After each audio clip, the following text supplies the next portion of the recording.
অবহেলা শব্দটি খুব একটা বড় না হলেও অনেক বড় বড় সম্পর্ককে এক নিমিষেই শেষ করে দিতে পারে।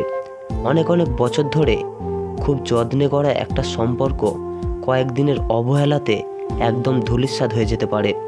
সত্যি অবহেলা শব্দটা খুব ছোট্ট, কিন্তু এর যন্ত্রণাটা কত যে বড় তা একমাত্র ভুক্তভোগীরাই জানে।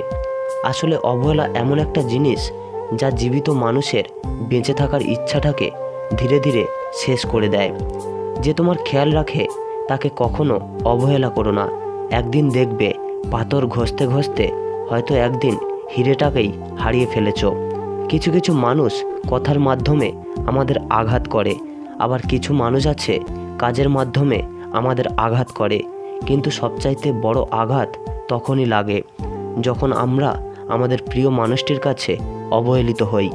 সব কিছু মেনে নেওয়া যায়, কিন্তু কাছের মানুষের অবহেলা মেনে নেওয়া যায় না। কাউকে কখনো অযোগ্য বলে অবহেলা করো না। একবার ভেবে দেখো, কারো না কারোর কাছে অযোগ্য, কেউ কারোর কাছে যোগ্য নয়। যোগ্য বিবেচনা করে নিতে হয়। অবহেলিত ব্যক্তি বোঝে যে অবহেলার স্বাদ কতটা ঝাঁঝালো।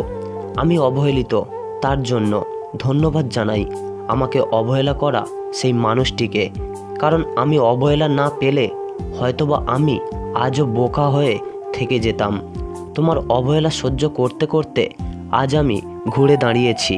হাজার কারোর অবহেলার কোনো শক্তি নেই যে আমাকে কাঁদায়।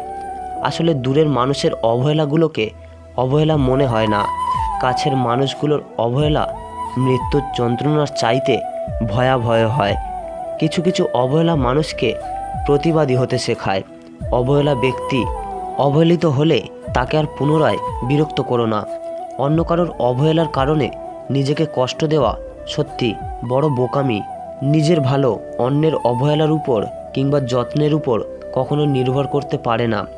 যখনই দেখবে তুমি অন্য কারোর উপর নির্ভর করছো না, অন্য কারোর অবহেলার উপর নির্ভর করছো না, তখনই তুমি কষ্ট কম পাবে এবং আবেগ না বিবেক দিয়ে তুমি দুনিয়াকে চিনবে, জীবনকে চিনবে।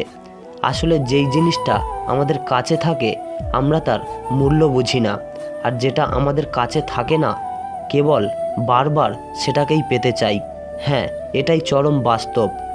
কারোর অবহেলার প্রতিশোধ নিতে যেও না, বরং নিজেকে পরিবর্তন করো। সেটাই হবে সবচাইতে বড় প্রতিশোধ। সো ফ্রেন্ডস, আমি আকাশ ছিলাম আপনাদের সঙ্গে। তো ভিডিওটি ছিল এই পর্যন্ত। কথাগুলি যদি আপনাদের ভালো লেগে থাকে তাহলে ভিডিওতে একটি লাইক করবেন আর একটি কমেন্ট করে জানাবেন আপনাদের মতামত। আর যদি আপনি আমাদের ইউটিউব চ্যানেলে সাবস্ক্রাইব করে না থাকেন তাহলে চ্যানেলটি সাবস্ক্রাইব করে পাশেই থাকবেন। আর আপনাদের কেমন ভিডিও লাগবে সেটাও কিন্তু কমেন্ট বক্সে জানাতে ভুলবেন না। তো দেখা হচ্ছে কোনো পরের ভিডিওতে। ততক্ষণ সবাই ভালো থাকবেন এবং সুস্থ থাকবেন। ধন্যবাদ সবাইকে।